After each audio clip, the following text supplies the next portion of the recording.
भूर्भुवः स्वः तत्सवितुर्वरेण्यं भर्गो देवस्य धीमहि धियो यो नः प्रचोदयात्।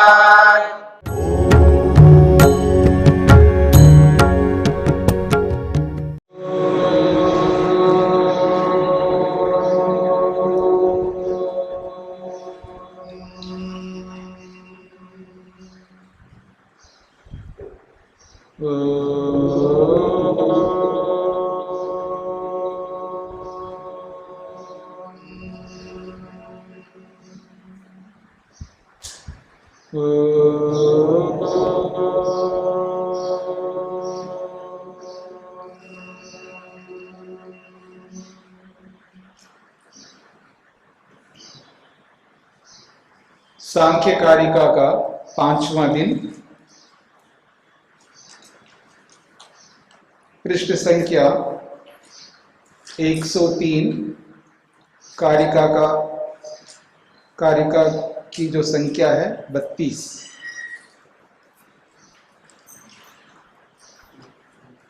करणम त्रयोदश विधम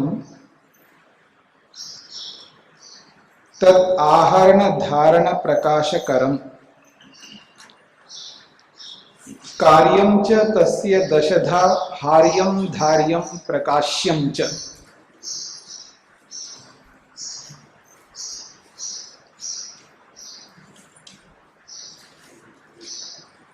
इकतीसवें कारिका में ये स्पष्ट किया गया था, जितने भी करण हैं ये अपने अपने विषयों को प्रतिपादित करते हैं, परस्पर एक दूसरे का सहयोग देते हुए अपने अपने विषयों को प्रतिपादित करते हैं और पुरुष के प्रयोजन के लिए ही हैं, ये बात कही गई। 32वें कारिका में कहा जा रहा है करणम त्रयोदश विधम। ये जो करण है, करण कहते हैं साधन को, जिसको आप मोटी भाषा में कहते हैं जरिया, माध्यम। कोई भी कार्य हम करते हैं तो किसी न किसी माध्यम से, किसी न किसी साधन से करते हैं, तो दार्शनिक भाषा में उसको करण कहते हैं। करण यानी साधन। तो हम जो कार्य करते हैं शरीर में रह करके, शरीर में रह करके जो भी कार्य करते हैं, जो भी ज्ञान प्राप्त करते हैं, उसके 13 प्रकार के करण यानी साधन है। तो कहते हैं करणम त्रयोदश विधम, 13 प्रकार के करण यानी साधन है। और वो करते क्या है? तो कहते हैं तद करण, वो जो करण है आहरण धारण प्रकाशकरम। आहरण कहते हैं प्राप्त होना, विषयों को प्राप्त होते हैं। धारण का मतलब है विषयों को धारण करते हैं, और प्रकाशकरम प्रकाशित करते हैं। ये 13 साधन जो है ना, ये इनमें विभाग करेंगे तब आपको स्पष्ट होगा। कुछ तो प्रकाशक होते हैं, कुछ धारक होते हैं, कुछ प्राप्त होते हैं। आगे स्वयं कहेंगे अगली पंक्ति में। तो करणम त्रयोदश विधम, ये जितने भी करण हैं ये 13 प्रकार के हैं। इनका जो कार्य है प्राप्त होना, धारण करना और प्रकाशित करना, ये है। स्वयं कह रहे हैं कार्यं च तस्य दशधा, तस्य करणस्य कार्यम, उन करणों का जो कार्य है वो दशधा 10 प्रकार के हैं। क्या है? हार्यम धार्यम प्रकाश्यम च। हार्यम विषयों को ग्रहण करना, धार्यम विषयों को ग्रहण करके धारण करना, और प्रकाश्यम और विषयों को प्रकाशित करना। अर्थात शब्द स्पर्श रूप रस गंध रूपी जो विषय है, इन विषयों को प्रकाशित करते हैं ज्ञानेंद्रियां। बुद्धिंद्रियां जो है ये प्रकाशित करती हैं, और कर्मेंद्रियां जो है उनको ग्रहण करती हैं। और बुद्धि अहंकार मन जो है उनको धारण करते हैं।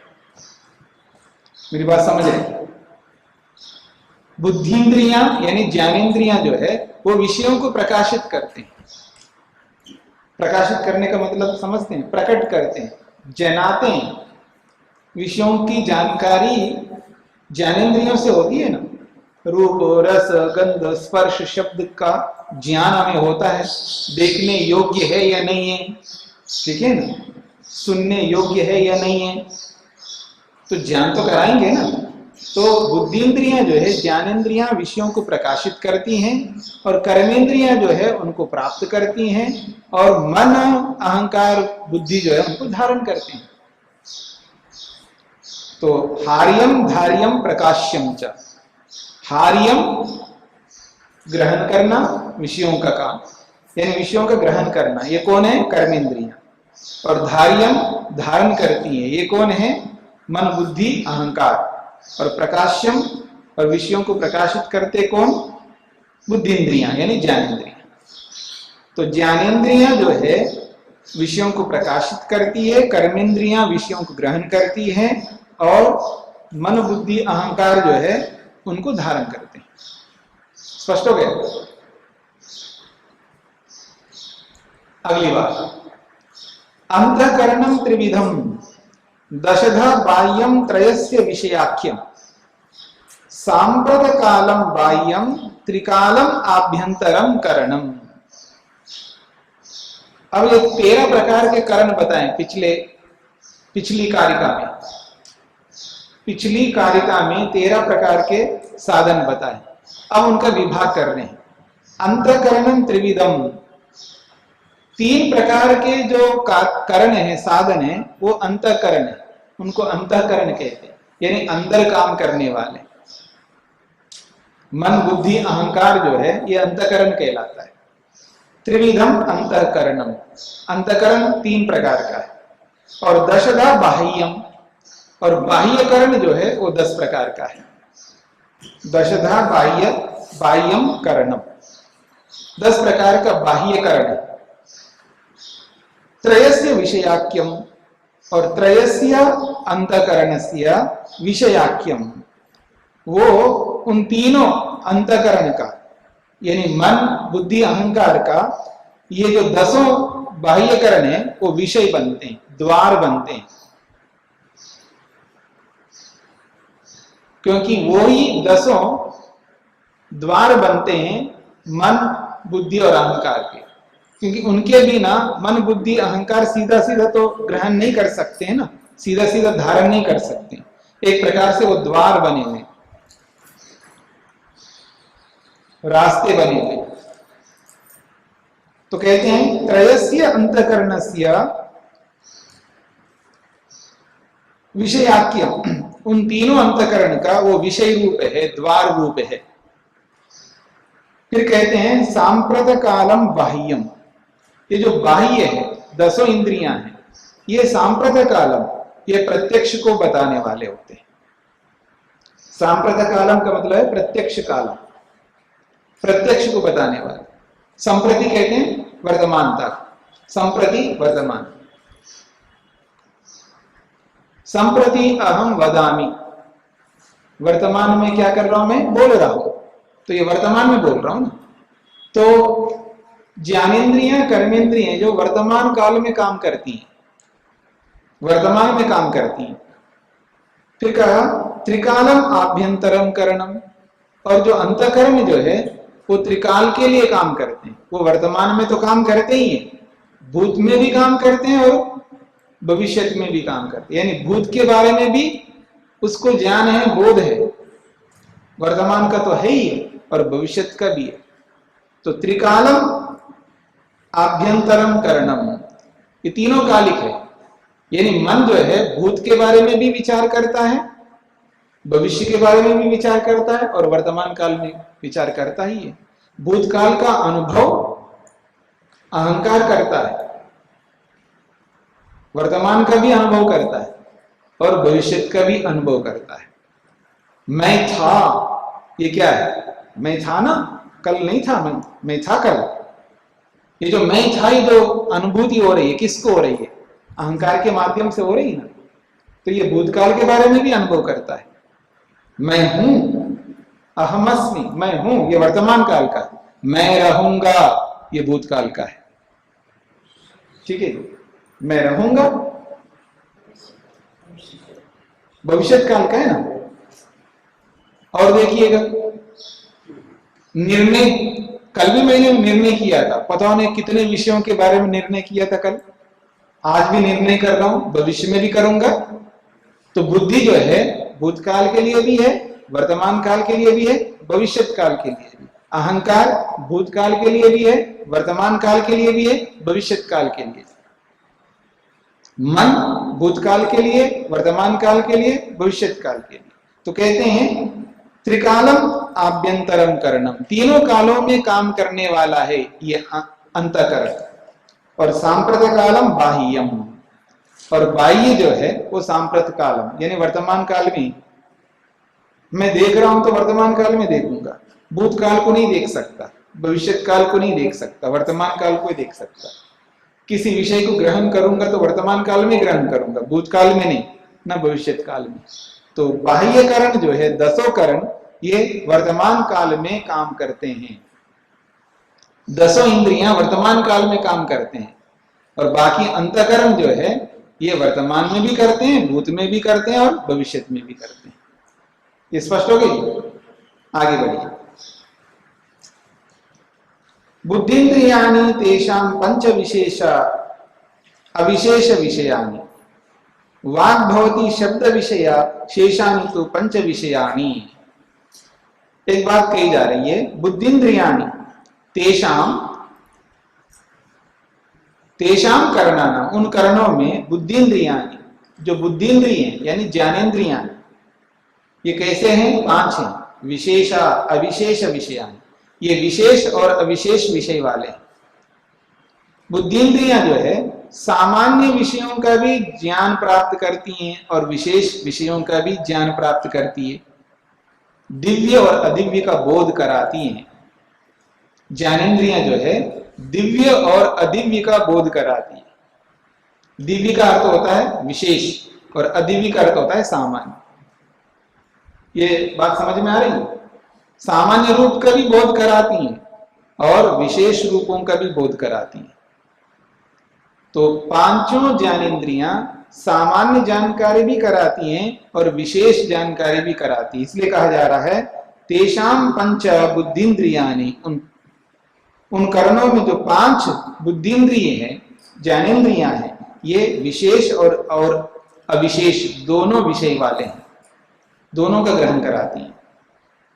और कर्मेंद्रियां कैसी है? वाक् भवति शब्द विषया, वाणी केवल शब्द विषय वाली, वाणी केवल शब्द का ग्रहण कराती। वाणी में केवल शब्द है और कुछ नहीं, वाणी में केवल शब्द है। वाक् भवति शब्द विषय, शब्द विषय वाली वाणी है। शेषानी, बाकी जो 4 हैं उसमें पंच विषयानि, उसमें 5 विषय हैं। वाक्, पाणी, पाद, पायु, उपस्थ, ये 5 कर्मेंद्रियां।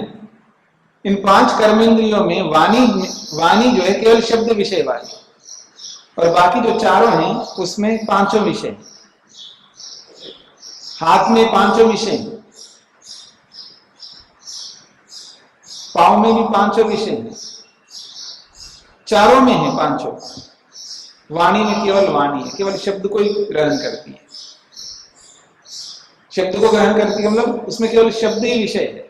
अब हाथ है, हाथ में रूप भी है, ठीक है ना, और हाथ में गंध भी है, हाथ में सब कुछ, यानी 5 विषयों से युक्त है ये हाथ। और वाणी केवल शब्द विषय वाली, इसलिए कह रहे हैं वाक् भवति शब्द विषया, वाणी शब्द विषय वाली है, बाकी 5 विषयों वाली है। चलें आगे। शांतकरणा बुद्धि सर्वं विषयम अवगाहते यस्मात् तस्मात् त्रिविधम कर्णम द्वारी द्वारानि शेषाणि। अब 13 करणों में मुख्य कौन है और गौण कौन है, प्रधानता किसकी है और अप्रधानता किसकी है, इस बात को लेकर के बात कही जा रही है। कहते हैं शांतकरणा बुद्धि सर्वम विषयम अवगाहते यस्मात्, यस्मात् क्योंकि ये जो बुद्धि है शांत करना, अंतकरण सहित यानी मन अहंकार के साथ साथ ये जो बुद्धि है सर्वम विषयम अवगाहते, सारे विषयों को जनाती है, सारे विषयों को प्राप्त कराती है।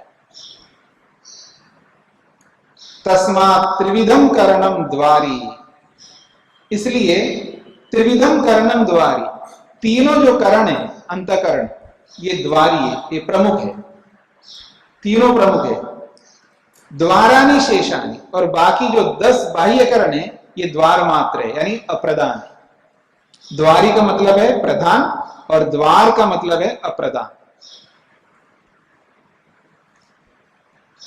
जैसे गुण और गुणी कहते हो ना, गुण जो है अप्रधान होता है और गुणी जो है प्रधान होता है, मुख्य होता है।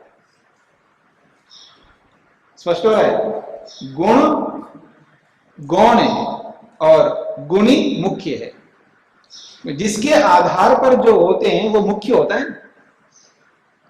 मान लीजिएगा मैं आधार हूं और आप आधे, मेरे आश्रित आप हैं, तो मुख्य कौन हुआ, मैं या आप? जिसके आश्रित जो रहेगा वो मुख्य होता है और आश्रित रहने वाले गौण होते हैं। माता पिता मुख्य हैं और बच्चे गौण हैं, क्योंकि बच्चे माता पिता के आश्रित हैं। आश्रय देने वाला मुख्य होता है और आश्रित जो है गौण होते हैं। तो कह रहे हैं यहां पर तस्मात् त्रिविधम करणम द्वारी, इसलिए हम कहना चाहते हैं ये त्रिविध अंतकरण जो है ये द्वारी है, ये मुख्य है, क्योंकि ये आधार है। और द्वारानि शेषानि, और बाकी 10 बाह्यकरण जो है वो द्वार हैं, वो आश्रित हैं। ठीक है, आगे बढ़ते हैं। एते प्रदीपकल्पा परस्पर विलक्षणा गुण विशेषा कृत्स्नम पुरुषस्य अर्थम प्रकाश्य बुद्धो प्रयच्छन्ति। कहते हैं एते प्रदीपकल्पा, ये जितने भी हैं ये दीपक के समान है। प्रदीपकल्पा, कल्प कहते समान को। एते प्रदीपकल्पा, ये जो करण है साधन है ये दीपक के समान है। परस्पर विलक्षण, और एक दूसरे से विलक्षण है। नेत्रेंद्रिय अपने स्वरूप का अलग ढंग का है, कर्णेंद्रिय अपने स्वरूप का अलग ढंग का है, सभी अपने अपने स्वरूप से अलग अलग है, विलक्षण है, मिलते जुलते नहीं है। तो परस्पर एक साथ रहते हुए भी विलक्षण है, विशिष्ट है। और गुण विशेषा, ये सब गुणों के ही विशेष हैं। ये सब जो है सत्वर स्तंभ के ही कार्य हैं। गुण विशेषा का मतलब है कि सत्वर स्तंभ के कार्य हैं। और पुरुषस्य कृत्स्नम अर्थम प्रकाश्य, पुरुष का संपूर्ण प्रयोजन, कृत्स्नम अर्थम संपूर्ण प्रयोजन को प्रकाश्य प्रकाशित करने वाले हैं। और संपूर्ण अर्थ को, प्रयोजन को प्रकाशित करके बुद्धो प्रयच्छन्ते, बुद्धि को दे देते हैं, बुद्धि में स्थापित करते हैं, क्योंकि सब कुछ बुद्धि में रहते हैं। तो यह बुद्धि से महतत्व भी ले सकते हैं, बुद्धि से मन भी ले सकते हैं, बुद्धि से अहंकार भी ले सकते हैं, क्योंकि तीनों अंतकरण मुख्य प्रमुख है। और महर्षि वेदव्यास ने योग दर्शन में एक स्थान में सब कुछ मन में रहते हैं ऐसा बोला है।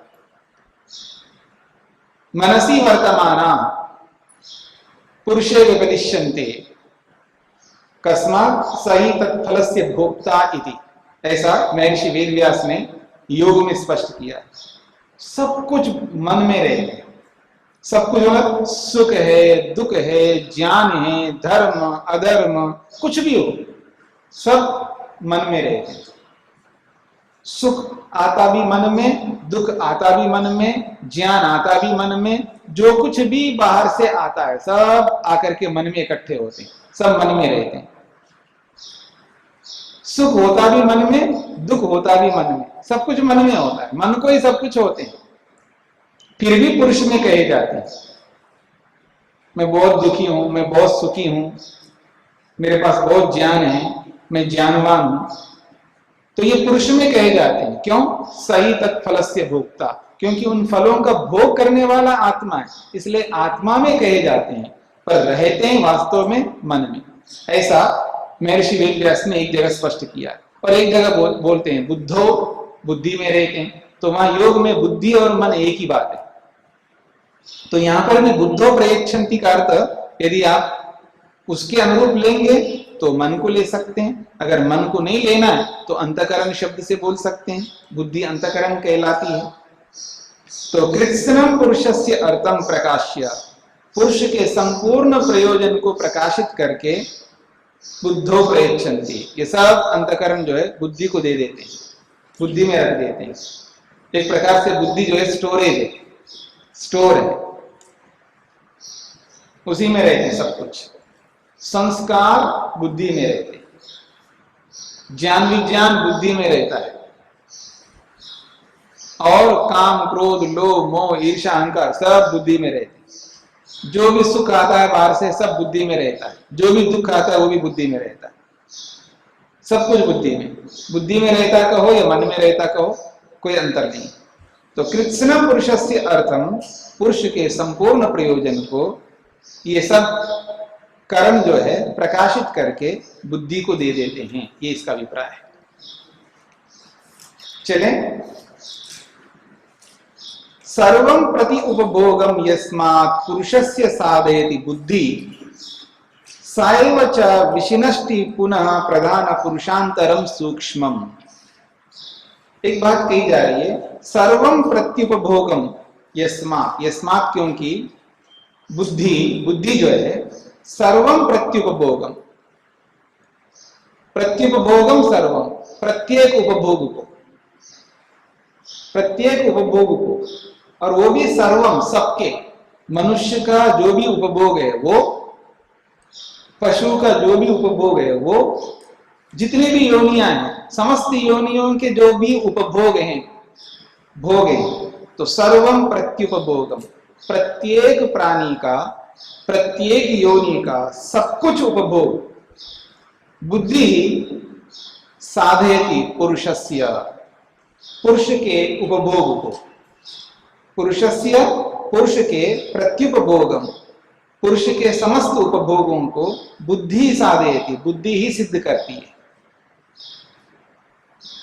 जो भी भोग हो रहा है आज वो बुद्धि ही उसको सिद्ध करती है, अगर बुद्धि ना हो तो हमें कोई भोग नहीं हो सकता।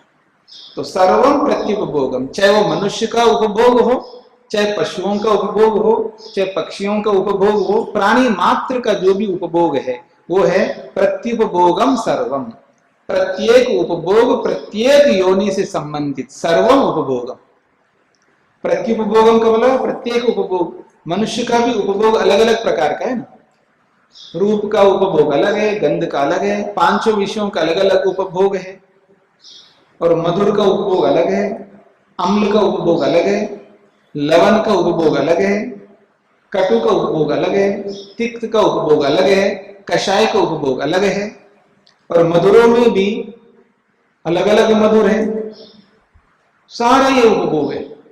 मधुर कितने प्रकार के होंगे देखिए, मिठाई देखिएगा तो कितनी प्रकार की मिठाइयां, पता नहीं कितनी प्रकार की मिठाई आप देखिएगा।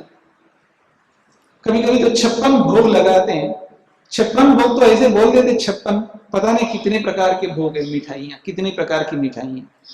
राजस्थान की मिठाई अलग प्रकार की, ठीक है ना, और उत्तर प्रदेश की मिठाई अलग प्रकार की है, हरियाणा की मिठाई अलग प्रकार की, बंगाल जाओ तो उनकी अलग प्रकार की है, साउथ में जाओ तो अलग प्रकार की। तो पूरे भारत में जितने भी प्रांत हैं, जितने भी स्टेट्स हैं, उन सारी सब प्रांतों के सभी प्रकार की मिठाइयों के इकट्ठा करो, कितने प्रकार होंगे, कितनी मधुरताएं देखिए, ये सारे के सारे उपभोग है। ऐसे ही अम्लताएं भी अलग अलग है। अम्लता समझते हैं ना, खटास, अलग अलग खटास है। आजकल आप बहुत खटास खाते ही होंगे, ये अचार वो अचार वो अचार, दुनिया भर के अचार। जब इधर हम जाते हैं ना दिल्ली से इधर पंजाब की ओर जाने लगते हैं, वो 5 क्या बोलते हैं वो पंचामृत, पंचरंगा, हाँ पंचरंगा। ये मैं ही सोच रहा था पंचरंगा क्या होता है, मैंने कई बार लोगों से पूछे पंचरंगा, ये जी अचार होता है। अच्छा, तो अचारी अचार, अचारी अचार कितने प्रकार के, अम्लता देखिएगा, और लवण देखिएगा, नमकीन, नमकीन भी कितने प्रकार के हैं दुनिया, ये सब उपभोग है। और कटु पदार्थों को देखिएगा, कटु का मतलब तीखा, तीखे पदार्थ भी अलग अलग है। और कड़वे पदार्थों को देखिए, अलग अलग कड़वे पदार्थ हैं। और कषाय पदार्थ देखिए अलग प्रकार के, अखरोट का जो कषायपन है अलग है, और ये जो आता है ना आपका काला जामुन, उसका जो कषाय है अलग प्रकार का। ऐसे कषाय भी अलग अलग प्रकार के, कड़वे भी अलग अलग है, तीखे भी अलग अलग है। तो ये सारे के सारे उपभोग है। प्रत्युपभोगम, कोई भी उपभोग ले लीजिएगा, और वो भी मनुष्यों का उपभोग अलग प्रकार का है, पशुओं का उपभोग अलग प्रकार के हैं। और पशुओं में भी गायों का उपभोग अलग प्रकार का है, हाँ। और गाय से अतिरिक्त जो पशु हैं उनका उपभोग अलग प्रकार का है। कितने उपभोग है देखिएगा। ये सब उपभोगों को बुद्धि साध देती है, ये बुद्धि जो है सिद्ध कराती है। कितना महत्वपूर्ण है देखिए बुद्धि। सायवच विशिनष्टि पुनः प्रधान पुरुषांतरम सूक्ष्मम। तो कहते हैं सायव बुद्धि, वो जो बुद्धि है वो क्या करती है, पुरुष प्रधान, प्रधान पुरुषांतरम सूक्ष्म। प्रकृति और पुरुष, प्रधान कहते हैं प्रकृति को, प्रकृति और पुरुष के सूक्ष्म अंतरम, उनका जो सूक्ष्म अंतर है, सायव पुनः विशिनष्टि, वही अंतर करती है, वही भिन्न करती है। प्रकृति की और पुरुष की सूक्ष्मता को भिन्न करके भी बताने वाली वही बुद्धि है। प्रकृति अलग है, पुरुष अलग है, पुरुष का क्या स्वरूप है, प्रकृति का क्या स्वरूप है, इस अंतर को बताने वाली भी बुद्धि है। और वो भी सामान्य नहीं, सूक्ष्म अंतर को बताने वाली, और वो सूक्ष्म अंतर ही हमारे काम का है, याद रखना। स्थूल अंतर इतना काम का नहीं है, मतलब वो तो सबके पास है। मैं किसी से पूछूं जी आज आप शरीर हो या शरीर से अलग हो, तो क्या बोलेगा आदमी, है शरीर से अलग हो ना मैं, हर व्यक्ति यही बोलता है। लेकिन उसका व्यवहार देखो, उसका व्यवहार कैसा होता है, शरीर और अपने आप को अलग मानता ही नहीं। ये जो सूक्ष्म अंतर है ना, शरीर और मैं अलग नहीं, ये जो सूक्ष्म अंतर है, इस सूक्ष्म अंतर को बताने वाली भी बुद्धि है, ये याद रखना। और इस सूक्ष्म अंतर के बिना हमारा नाव पार नहीं हो पाएगा। हाँ, आज हम लोग परेशान हो रहे हैं, समुद्र के बीच में लटके हुए हैं। समुद्र के बीच में महान इतना लंबा चौड़ा सागर है ना, सागर के बीच में लटके हुए हैं नाव के अंदर। हमें दिशा दिख नहीं रही है, हम लगता है कि इधर चलते हैं, जाते जाते वापस वहीं आ जाते हैं। और दिशा सूचक यंत्र होता है ना, दिशा सूचक यंत्र, अगर वो ना हो अपने नाव में, बस पूछो मत, भटकते रहोगे, वहीं पर घूमते रहोगे। ठीक है, वो आज हमारे पास दिशा सूचक यंत्र नहीं है, इसलिए हम इस संसार रूपी नाव में भटक रहे हैं, पार नहीं हो पा रहे। तो ये जो सूक्ष्म अंतर है ना प्रकृति और पुरुष का, इस अंतर को बताने वाली बुद्धि है, और उस बुद्धि को समझे बिना पार नहीं हो सकते। जो आज प्रातःकाल हम विचार कर रहे थे ना, ये वही अंतर है, प्रकृति और पुरुष का जो सूक्ष्म अंतर है, ये समझना पड़ेगा। दोनों का पृथकत्व समझना पड़ेगा, दोनों के भेद को समझना पड़ेगा। द्यो शान्तिरन्तरिक्षं शान्तिः पृथिवी शान्तिरापः शान्तिरोषधयः शान्तिः वनस्पतयः शान्तिर्विश्वे देवाः शान्तिर्ब्रह्म शान्तिः सर्वं शान्तिः शान्तिरेव शान्ति, क्षमा शान्तिरेधि। ओम शांति शांति शांति।